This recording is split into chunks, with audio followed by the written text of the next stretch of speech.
Okay, so when we decided the theme for this Bible school, public preaching and teaching of the Bible, one question came up, of course, is, but what do we do with the sisters?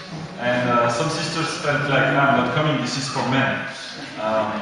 And so we discussed also the importance to talk about what does the Bible say about women's public role. So what we will do now, I have a presentation with the scriptures, and then we will do a panel discussion with different people, and you can interact and everything. We will talk about public role for women. We will not talk about women's role, function in the church. We will not talk about leadership role for women. We will not talk about marriage and function and roles in the marriage.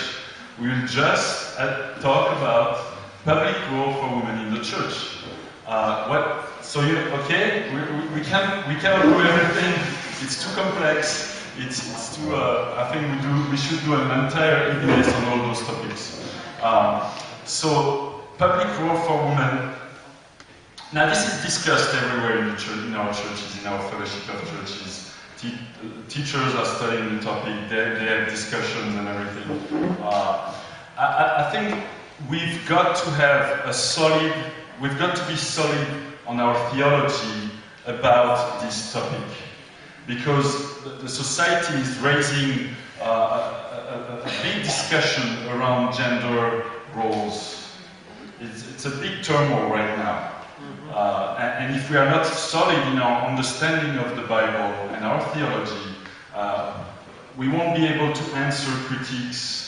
We will be weak in this area, and we've got to do the hard work of studying the Bible and figuring out what's God's will about this topic.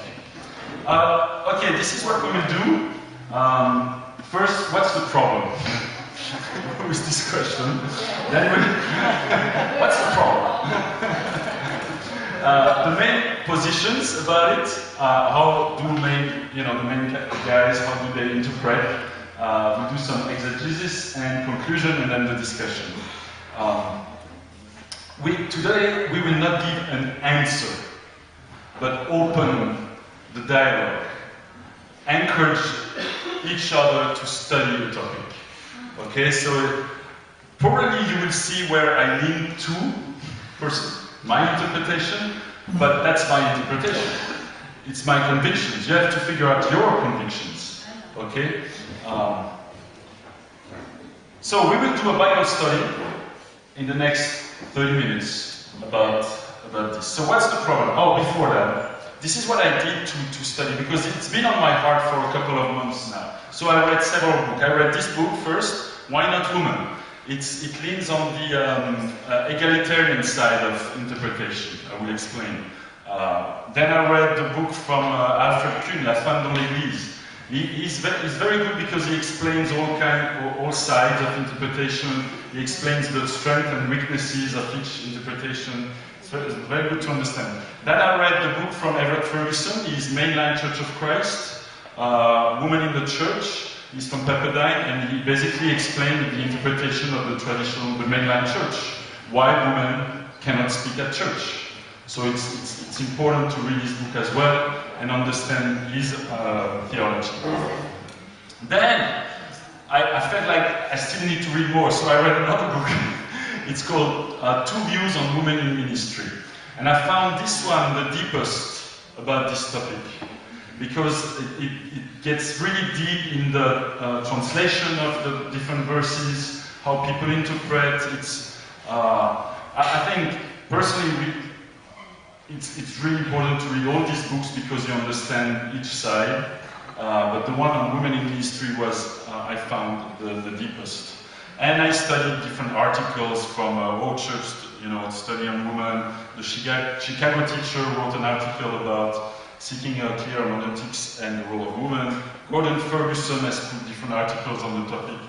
So the last 3-4 months I read about 1,000 pages on this topic because I think it's of high importance for the church. So what's the problem? The problem is two scriptures. Those are 1 Corinthians 14, verse 34-35.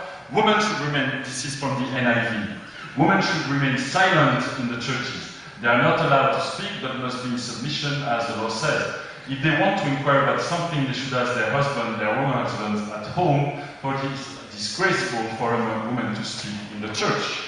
And then the second scripture is 1 Timothy 2:11-12. A woman should learn in quietness and full submission. I do not permit a woman to teach or to assume authority over a man. She must be quiet.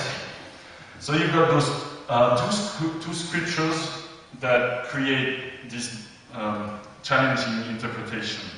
Now, how do we implement, how do we practice those scriptures? In the mainline church, pretty simple.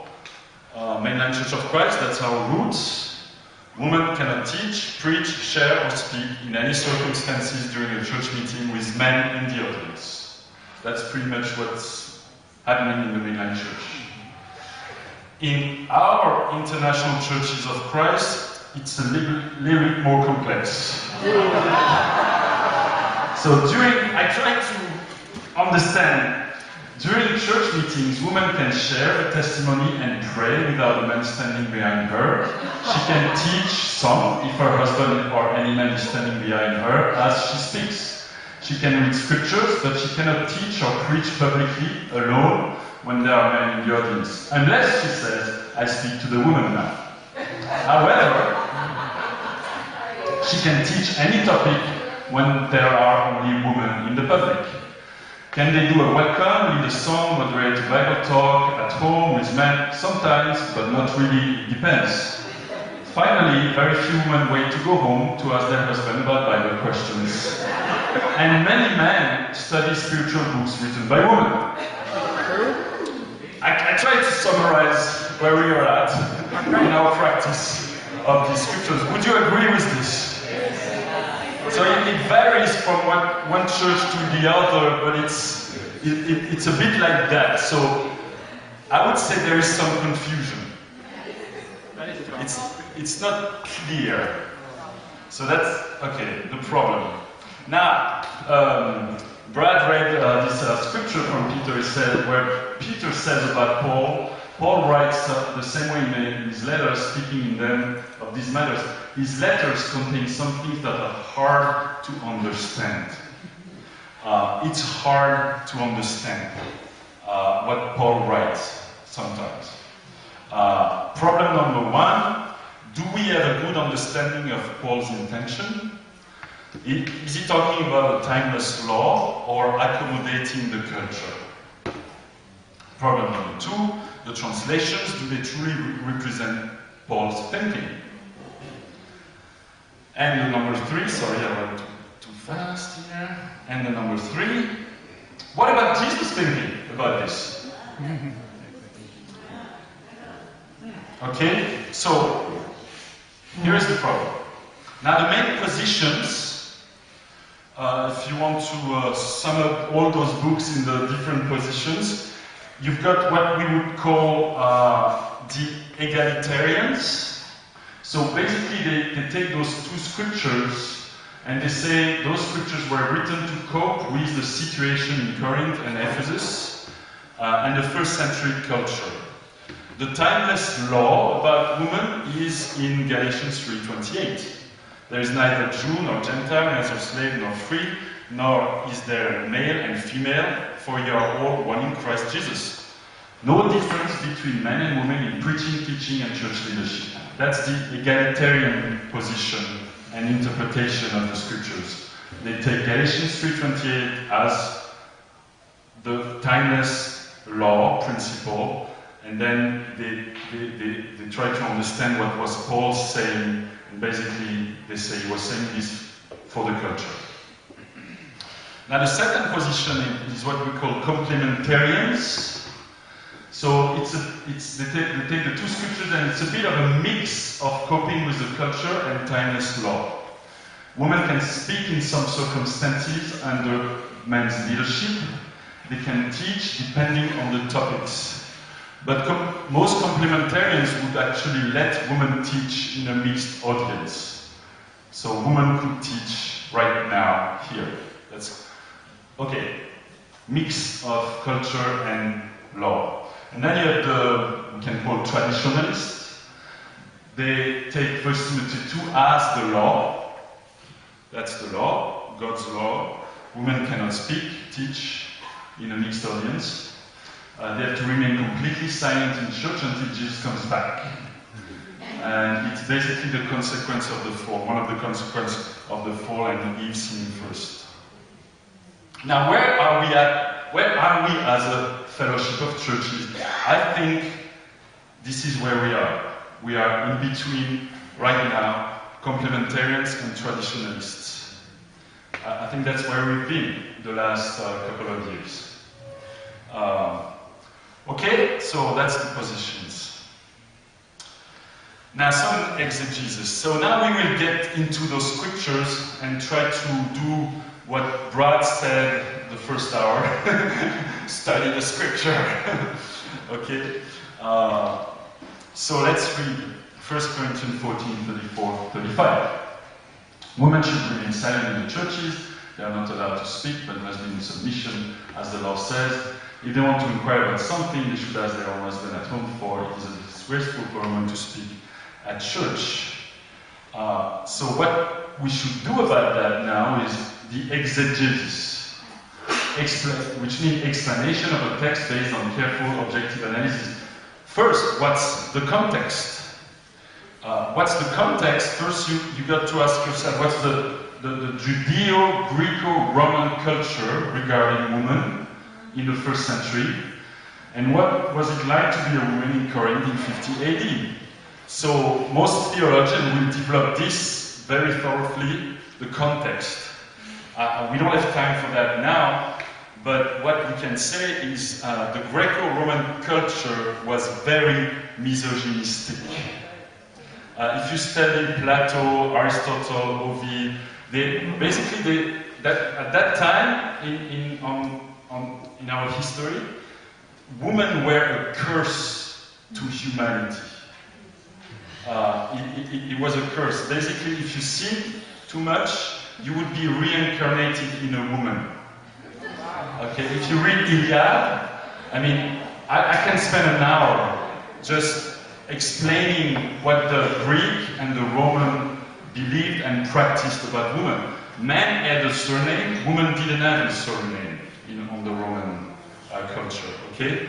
The Judeo, the Jews, the rabbi, if you read the Talmud, they write basically, women are not allowed to study the Torah. So the culture of the Greek and the Roman influenced the Jews big time. And you can see that when Jesus comes, people are blown away about Jesus' attitude, because, they treated women like the Greek or the Roman would treat them, almost, not exactly, but almost. So we could spend a lot of time on that, but it was very misogynistic. The big thing is, women didn't have an education. They were treated like property of the man. So they didn't have access really to education. Okay, now, the next question about the context is 1 Corinthians 14 was written after 1 Corinthians 11, 12, and 13.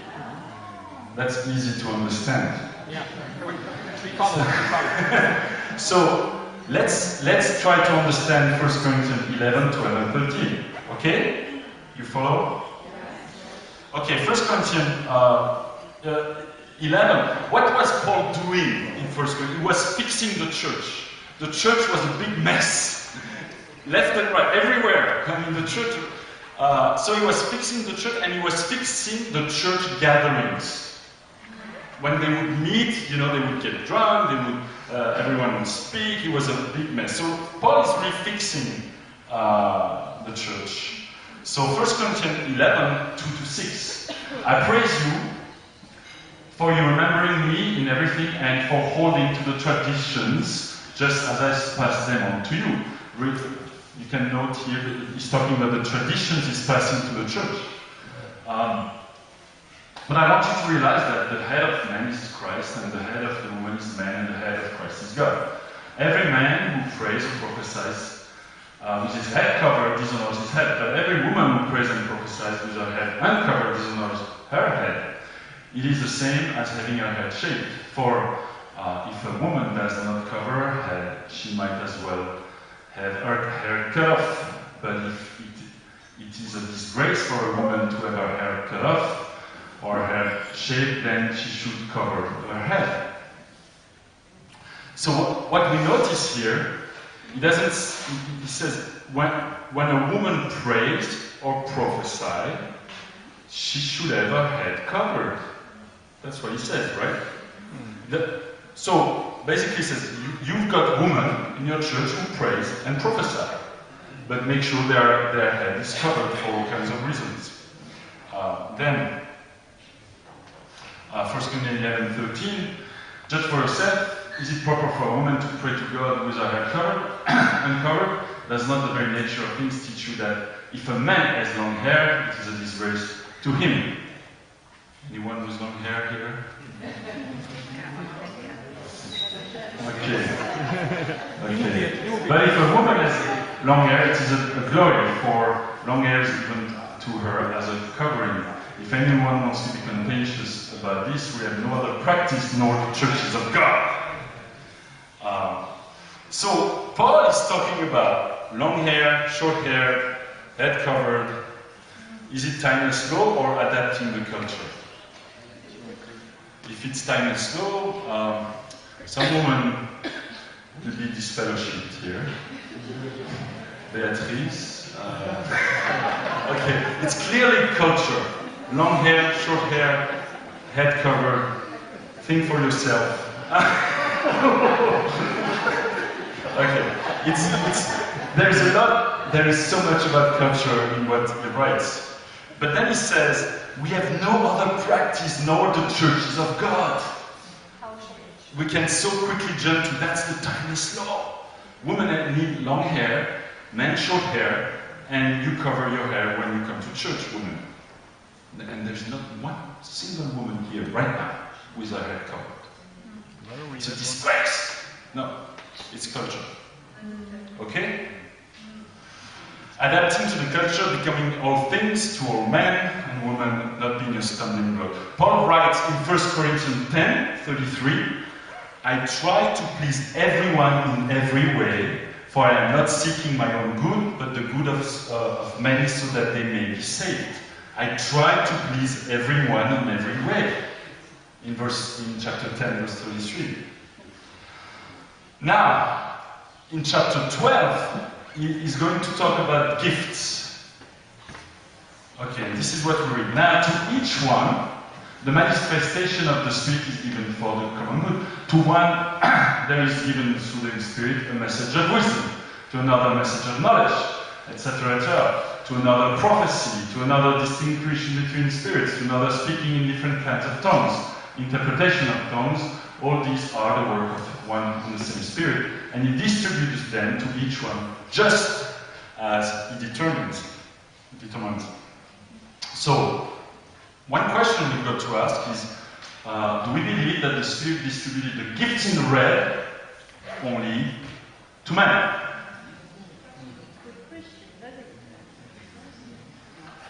Message of wisdom, message of knowledge, prophecy, speaking in tongues, interpretation of tongues. If women cannot speak at all in the church, then these gifts were given just to men.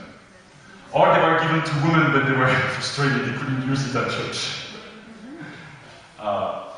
You study 1 Corinthians 12 and Romans 12, and ask yourself these questions. Are roles gender-based or gift-based?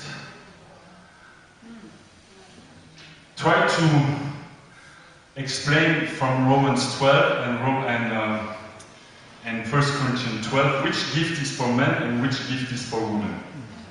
You cannot. It's not role. The roles are not gender-based, they are gift-based. But do your search. You know, in my marriage, my wife feeds the family and I do the finances. because it's our gift. If we would do the opposite, we would be bankrupt and really fat. But it's not, she doesn't feed the family because she's the woman and I do the money because I'm the man. It's because this is my gift and she's a provider. She knows how to feed people. Okay, in some other marriages, maybe men are more gifted to feed the family than women. That's, you know, it's gift-based. You do that in your marriage, it's gift-based. And Paul really is saying the same thing in the church, but do your study, it's gift-based. So now, answer the question about, remember, the gifts, the Spirit gave the gifts, all these gifts, prophecy, knowledge. Now, is it just to men that he gave the gifts of prophecy and knowledge, or to women as well? And we have the answer in the Bible, in Acts 2, verse 16. Now, this is what was spoken by the prophet Joel. In the last days, God says, I will pour out my Spirit on all people. Your sons and daughters will prophesy. Young men will see visions, and old men will dream dreams. Even on my servants, both men and women, I will pour out my Spirit in those days, and they will prophesy. So the answer is really clear from the Bible. The woman got the gift of prophecy. But every woman who prays and who prophesies with her head uncovered dishonors her head. It makes sense. Okay, women have all the gifts too. Acts 21, Philip had 4 unmarried daughters who prophesied. But there, so women receive the gift of prophesy just like men. Amen. But what does prophesy mean? Maybe this gift is like tongues, it was from the first century, not anymore. Well, you find what prophesy means in the Word, in the same book, 1 Corinthians 14. But the one who prophesies speaks to the people for their strengthening, encouraging, and comfort. The one who prophesies edifies the church. Later he says, I prefer to speak 5 intelligent words to instruct. And then he says at the end, but if an unbeliever or an inquirer comes in while everyone is prophesying, they are convicted of sin. And then, for you can all prophesy in turn so that everyone may be instructed and encouraged. So if you take all of that, what means prophesy? It means strengthen, encourage, comfort, edify the church, instruct and encourage, convict people of sin. Does this sound like teaching? Yes. It sounds like teaching to me. This is what we expect from someone with a mic and using the scripture, is to do that. Okay, this is still the context. We are not coming in the scripture now. Now, 1 Corinthians 14, 26, he said, what then shall we say, brothers and sisters? When you come together, each of you, except woman, has a hymn, or word, or instruction, revelation, tongue, interpretation. Everything must be done so that the church may be built up. If anyone speaks in a tongue, 2 or at the most 3 should speak, except women. 1 at a time, and someone must interpret. If there is no interpreter, the speaker should keep quiet, sikao, in the church and speak to himself and to God. 2 or 3 prophets should speak, except women, and the others should read carefully what is said.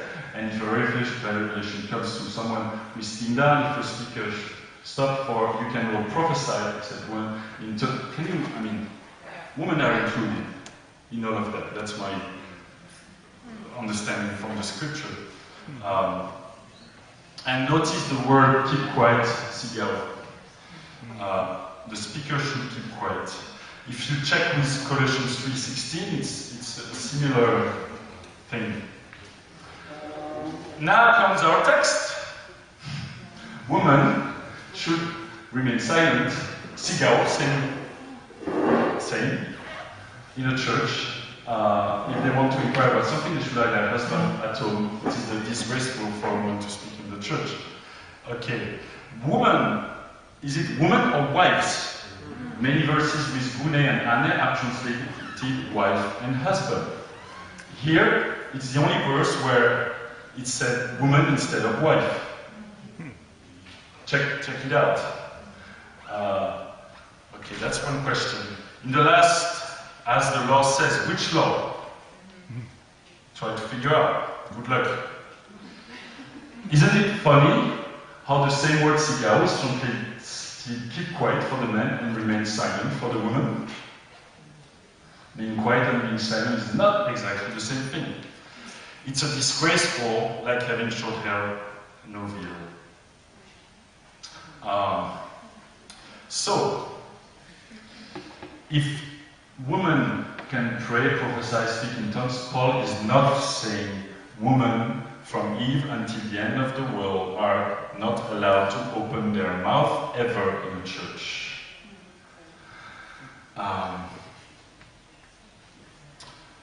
What Paul means could be, from, if you take the context, 1 Corinthians 11 to 14, what Paul means could be, the women who are not prophesying or speaking in tongues should remain silent, just as the men should remain silent. Or, the wife of the prophet should remain silent, because it's wife and husband.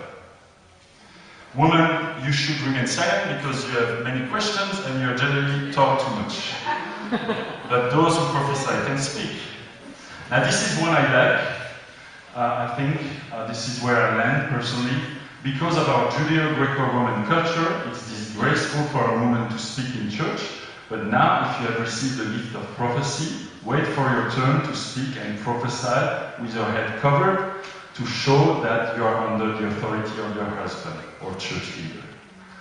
If you really carefully study 1 Corinthians 11 to 14, this is what I understand. And a lot of theologians, this is what Paul is saying. Okay, now, the next text. 1 Timothy 2, 8 to 15. Are you still, your brain is okay? Yeah. Stimulated a week. Okay. Stimulated. Now, this text. Therefore I want the man everywhere to pray lifting your holy hands without anger. If you distribute, I also want the woman to dress modestly with decency and propriety, adorning themselves not with elaborate hairstyles, gold pearls, and expensive clothes, but with good deeds. Appropriate for women who profess to worship God. Women should learn in quietness and full submission. I do not permit a woman to teach or to assume authority over a man. She must be quiet, for Adam was formed first, then Eve, and Eve was not the one deceived. It was the woman who was deceived and became a sinner. You woman. But woman will be saved through childbearing if they continue in faith, love, and holiness with propriety. The question, is this a difficult passage to understand? I mean, no, it's easy. Piece of cake. I mean, this is a difficult passage to understand. First it says, women. Did Paul have in mind a particular woman in Ephesus when he wrote a woman? Remember the context of 1 Timothy dealing with false teachers in Ephesus. Second, Adam was not the one deceived, it was the woman who was deceived and became a sinner. But St. Paul in Romans 5 says, therefore, just as sin entered the world through one man. Yeah. Okay, what is the meaning? I mean, it's like the widows, get married, don't get married. No, yeah, get married. No, don't get married. No, don't get married. Third, but woman will be saved through childbearing. So, single woman, I'm sorry for you. Forget it. Fourth difficulty, hairstyle, expensive clothes, gold, it's cultural. So the point is, it's very difficult to understand. Yes, it is. It's not like crystal clear, okay? Now, this is the text of 1 Timothy 2:12 in Greek. Vune de discaro, etc. Okay. We'll get deep into this now. The problem for translators is to make the right choices. So, for instance, gune, is it woman or wife? Ane, man or husband? Most of the scriptures with gune and ane is translated husband and wife. Ephesians 4, Colossians, etc. Here, the translators have decided it's man-woman. Maybe they're right, but it's a difficulty. Many verses, okay, are translated. Then the biggest challenge with 1 Timothy 12, sorry, this is the biggest challenge, is to understand the word authenteo, translated in the IV, assume authority. Why? Why it's a challenge? And all the theologians are highly debating this verse, simply because it only appears here in the New Testament. There is no authenteo anywhere else in the New Testament. So what they did to figure out the translation of authenteo, they looked at all the texts they have in Greek from 500 BC, 500 AD, like a couple of years before Christ, after Christ, and they tried to find in all the other texts this word authenteo, and what does it mean in those texts, to understand what did Paul mean when he wrote authenteo. And what they have found is basically this. The survey have found 329 known uses of the term in Greek literature spanning from the 5th century before and after, shows that prior to the 1st century the term often had the negative overtones of domineering or even murder. So the word authenteo is a negative word for authority. It's not a healthy word for authority. It's negative. It's dominating in a bad way. That changed the interpretation. I will send you, if you want, the 10 pages that explains all the challenge to understand authenteo. And you will see how difficult it is to really capture Paul's mind when he wrote this verse. So the NIV, I do not permit a woman to teach or assume authority over men. We think good authority, but probably Paul was meaning bad authority, dominating authority. So could also be translated like, I do not permit a woman to teach in a dominating way over a man. I do not permit a wife to teach or dominate her husband. I do not permit a woman to teach or to dominate a man. I mean, it's not easy to translate, to really be sure about what Paul had in mind when he wrote that. But I do not permit a woman to teach or to assume authority over a man. The way we think is highly disputable. Paul does not forbid women to teach in general. Titus 2, older women should teach the younger women. So did he truly mean, I do not permit a woman to teach anything at all if men are listening? Isn't that a big stretch of scripture and in contradiction with 1 Corinthians 11:5 and Acts 2:16? And even if he meant it, is it to accommodate the culture or to state a spiritual law that was never mentioned by Jesus? So is it right to make a timeless law for women out of 1 Timothy 2:12? Which we did in our church for centuries, in our movement. So conclusion of 1 Timothy 2:11-15. Translation is highly debated among theologians. All the meaning of this paragraph is hard to understand. Eve sinning first, being saved through childbearing. A good interpretation. Women are not to hold the authoritative teaching position in the church because that is not a role for which they were created. That could be a good interpretation of this paragraph. Conclusion. So, could women teach to an entire congregation in 2019? To a mixed audience. Is that possible? What has radically changed for women since the 1st century? Education.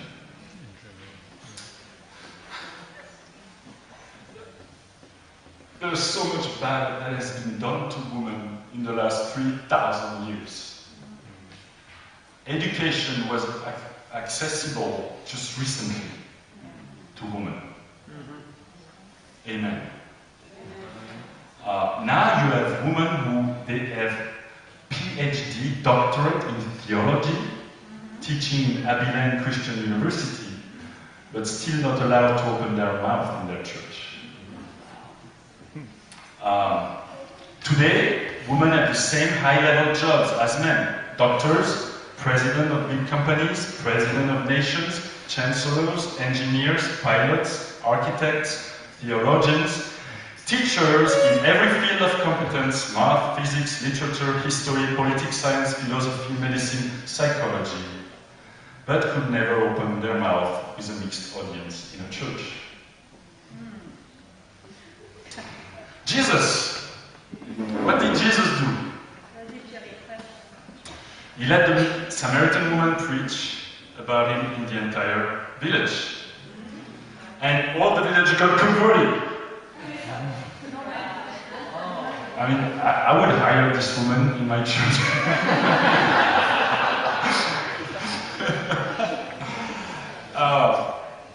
He had theological discussions with Martha and Mary, just like he had with Peter and all the guys.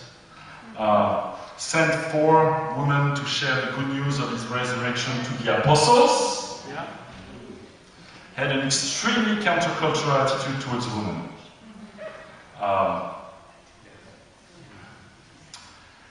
You know, when I read the book from Everett Ferguson, who is mainline, basically I was shocked. He said everything Jesus did doesn't count because the church was not established yet. I was like, huh? So what he did with the Samaritan woman, with the woman, you know, sharing the good news, that doesn't count because the church was established in Acts 2. So the way to interpret 1 Timothy 1:12, you've got to twist things and even say what Jesus did doesn't count. This is weird. You know, for me, what Jesus did counts 100 times more than Paul and all the guys and the theologians of the day. You decide who you want to follow.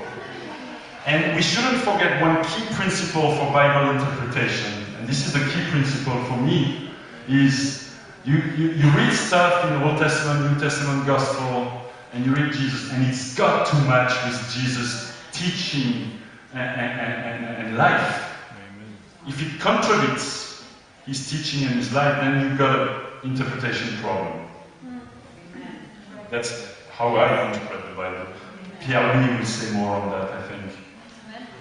Conclusion, a good case study to do is to study the slave submit to your master scripture and the battle for freeing slaves in the 1860 in the US. Christians had all the scriptures at hand to keep slavery alive, except Galatians 3.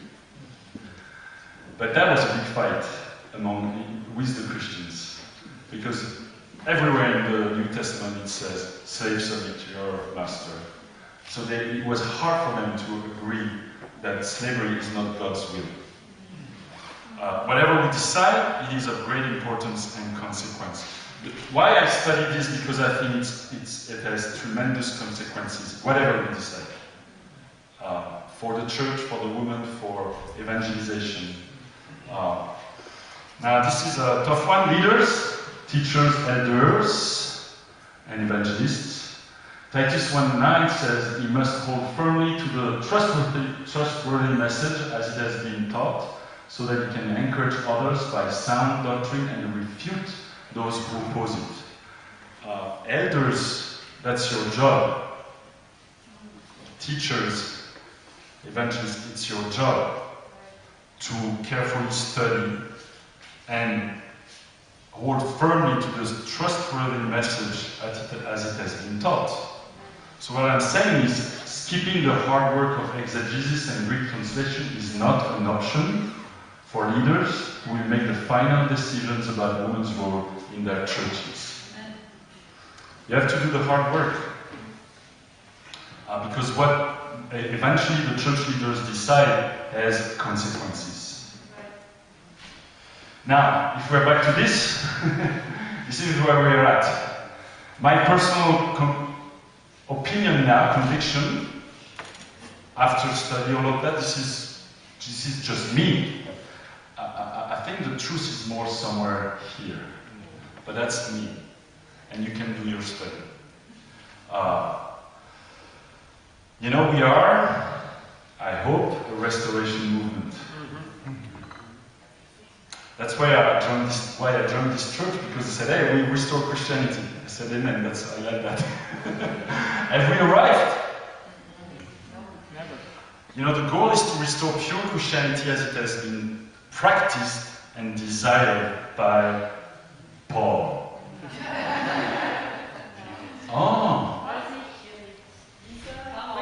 Oh, I made a mistake. No, it's not Jesus, it's Paul. No, it's Jesus. Restore pure Christianity as it has been practiced and desired by Jesus. That's the goal of restoration, of restoring Christianity. And Paul helps. I think Paul understood, but do we understand Paul? What did Augustine, Luther, Alexander Campbell believe and practiced regarding women? Do you know? No. Well, study. You'll be surprised. Pretty close to some of the Greek philosophers. And our challenge is to restore pure Christianity while keeping the unity of the Spirit in our movement. So we have to find a balance between restoring Christianity and keeping the unity. So that's why the process is very important too. It's not just about, oh, I heard that teach now, so next Sunday Corinne will do the sermon. Well, maybe not. Okay, we've got to be wise, and it's a challenge. But on the other hand, we cannot say, okay, let's keep it that way, and not restore something if we think we've got to change something. So we have to find the right balance between restoring and keeping the unity of the woman. Of the woman, the unity of the woman. That's another challenge. The unity of the woman. So we'll take a very short break, and now we will have a discussion, open for questions, comments, so Yannick, Pierre-Louis, Brad, Myriam, Lynn, and Anne, if you can come. We'll take a 2-3 minutes break, think about what you heard, and we'll start the discussion.